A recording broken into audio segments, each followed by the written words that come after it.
destroyed mankind. Instead, Jesus came and showed us mercy. Jesus, the only begotten Son of God, took off his royal garments and wrapped himself in a coat of flesh and stepped into the womb of a virgin and came to us.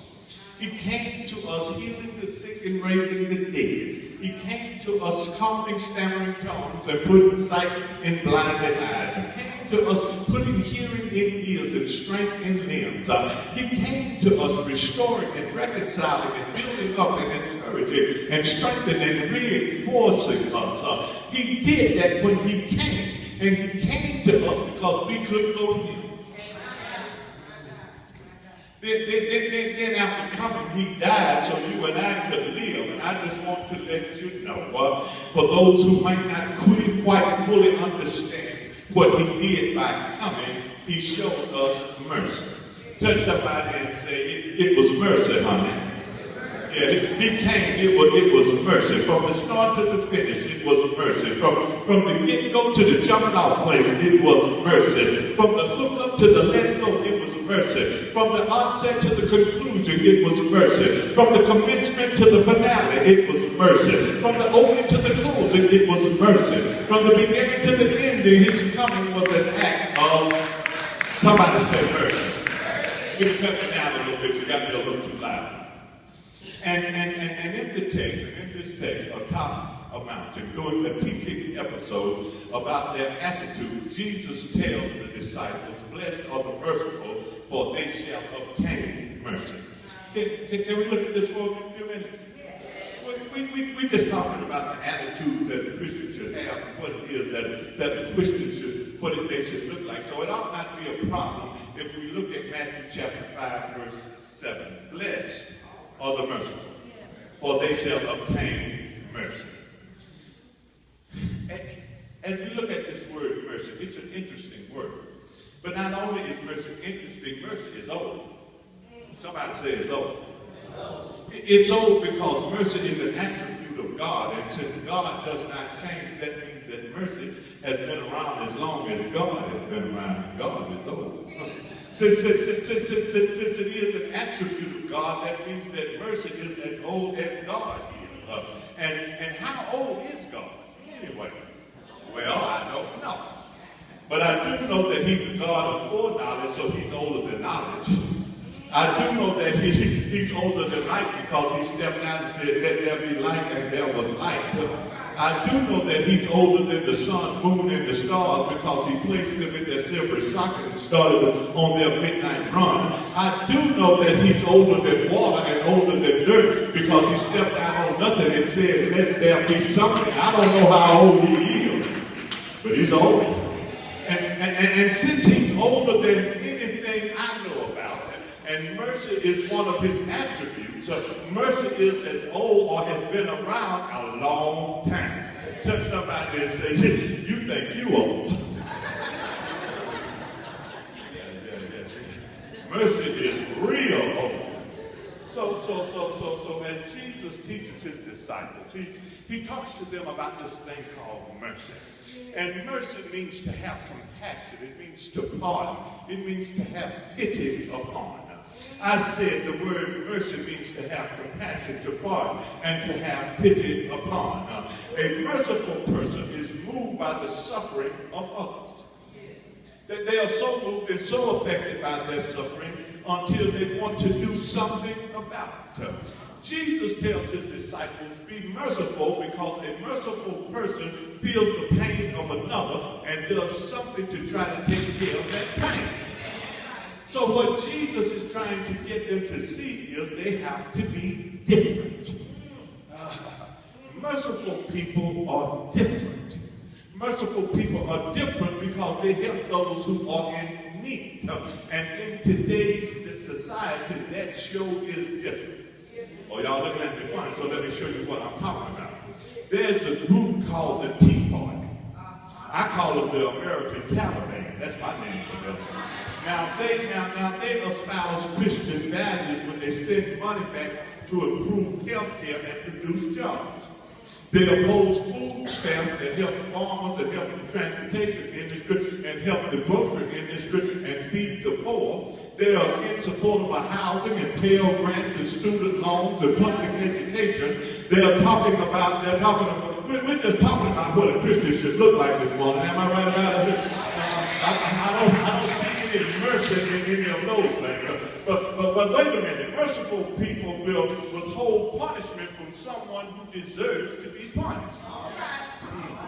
I need to say that to you again.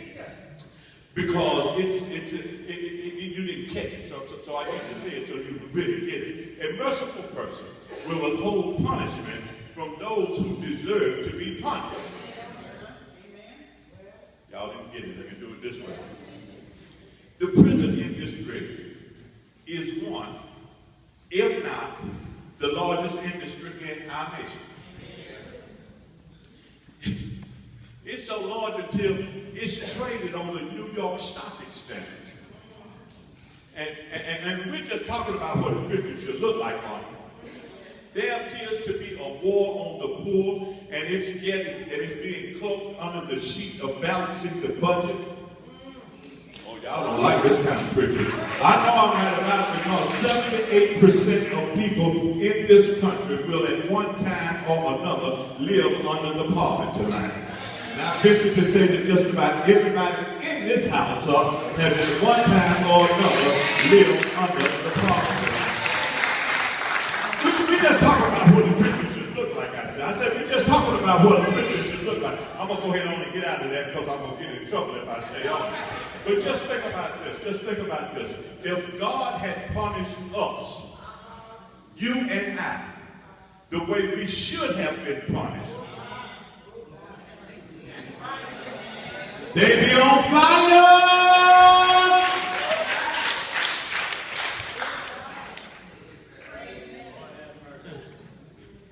Because we all have sinned and offended God. But we all have fallen short and missed the mark.